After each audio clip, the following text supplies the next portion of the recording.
Hello बच्चों, let's see the question. Two forces F1 equals 2i cap plus 2j cap Newton and F2 equals 3j cap plus 4k cap.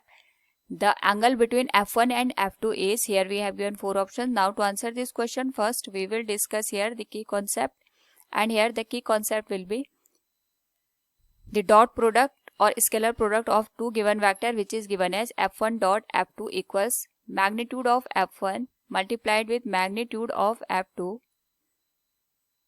cos theta. नव जब भी हम यहाँ पे dot product की बात करते हैं, उस केस में हम आई कैप का मल्टीप्लिकेशन आई कैप के साथ और जे कैप के साथ करते हैं, और के कैप का मल्टीप्लिकेशन के कैप के साथ किया जाता है.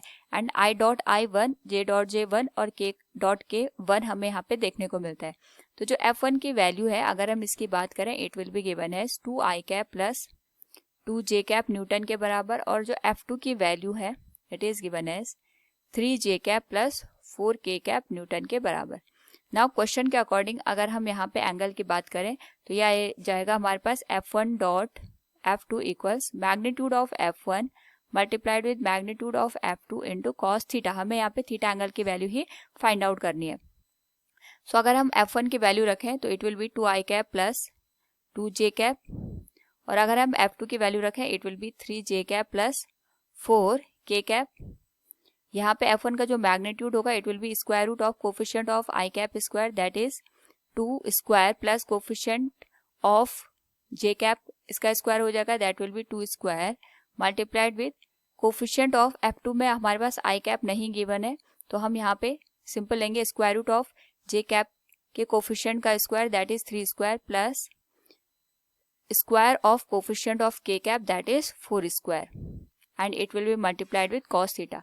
तो आई कैप का मल्टीप्लिकेशन आई कैप के साथ, जे कैप का जे कैप के साथ और के कैप का के कैप के साथ होगा. तो हमारे पास दोनों जो फोर्सेस गिवन है उसमें केवल जे कैप का टर्म गिवन है, दैट इज 2 इंटू 3, ये 6 के बराबर हो जाएगा, and it will be given है. So it will become square root of 4 plus 4 8, and this will be multiplied with square root of 9 plus 16, that is 25 multiplied with cos theta. तो यहाँ से अगर हम इसको सॉल्व करें तो हमारे पास जो कॉस थीटा की वैल्यू होगी that will be given as 6 divided by square root of 8, that will be 4 into 2, 2 root 2 multiplied with square root of 25, that will be 5. तो ये आ जाएगा हमारे पास 2 3 जा 6, वैल्यू आ जाएगी 3 divided by 5 root 2.